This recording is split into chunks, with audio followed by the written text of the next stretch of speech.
बच्चों, आज मैं तुमसे एक ऐसी बात कहने आया हूँ जो अगर तुम्हारे हृदय में उतर गई तो मैं वचन देता हूँ तुम्हारी जिंदगी बदल जाएगी।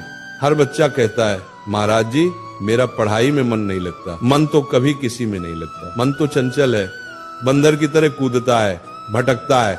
उसे पकड़ना ही साधना है और वही साधना स्टडी कहलाती है।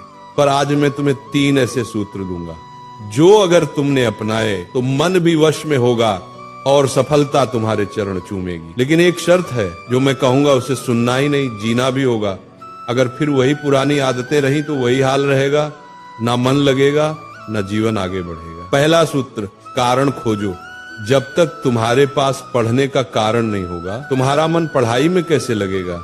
अगर मैं तुमसे कहूं कल सुबह 4 बजे उठ जाना, तो तुम उठोगे? शायद नहीं। पर अगर मैं कह दूं सुबह 4 बजे उठो और तुम्हें 1 लाख रुपए मिलेंगे, तो तुम 4 नहीं 2 बजे ही उठ जाओगे। क्यों? क्योंकि अब तुम्हारे पास एक कारण है। यही है पहला सूत्र, रीजन बनाओ। क्यों पढ़ रहे हो? क्यों मेहनत कर रहे हो? क्या तुम्हारा कोई सपना है?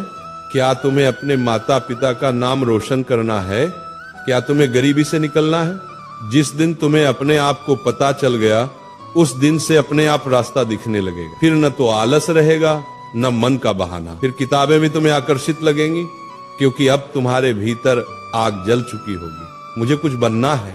दूसरा सूत्र, एक समय में एक ही साधना। कई लोग कहते हैं हम मल्टीटास्किंग कर रहे हैं, पर सच ये है तुम मल्टी डिस्ट्रैक्टिंग कर रहे हो। एक समय में केवल एक ही काम करो। अगर पढ़ रहे हो तो सिर्फ पढ़ो, मोबाइल, दोस्त, बातें सबसे दूर रहो। एक कथा सुनो। एक व्यक्ति ने 100 जगह 1-1 फुट का गड्ढा खोदा और एक ने एक ही जगह 100 फुट का। पहले वाले को पानी नहीं मिला, दूसरे को स्रोत मिल गया। यही पढ़ाई में होता है। तुम रोज थोड़ा थोड़ा कई जगह ध्यान बांटते हो और कहते हो परिणाम नहीं आ रहे। ध्यान बांटने से फल नहीं मिलता, ध्यान केंद्रित करने से वरदान मिलता है। इसीलिए जब पढ़ाई करो तो वही तुम्हारी पूजा हो, वही तुम्हारी साधना हो। पढ़ाई के समय किताबें तुम्हारी माला बने, शब्द तुम्हारे मंत्र बने और एकाग्रता तुम्हारा ध्यान बने। तीसरा सूत्र, डिस्ट्रैक्शन ही पतन का कारण है।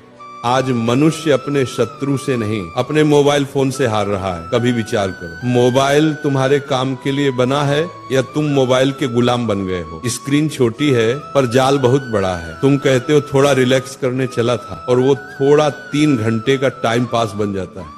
फिर तुम कहते हो मेरा मन पढ़ाई में नहीं लगता। मन कैसे लगेगा? जहां ध्यान होगा वहीं ऊर्जा बहेगी।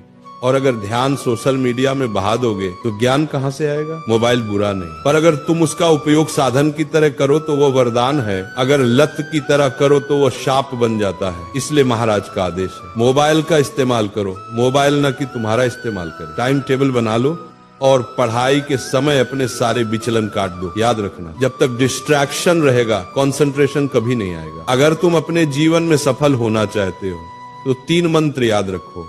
कारण खोजो, विकर्षण छोड़ो, एकाग्रता साधो। इन 3 सूत्रों पर चलो, फिर देखना तुम्हारा मन पढ़ाई में भी लगेगा और जीवन भी एक प्रेरणा बन जाएगा। क्योंकि याद रखना, जो मन को जीत लेता है वही संसार को जीत लेता है।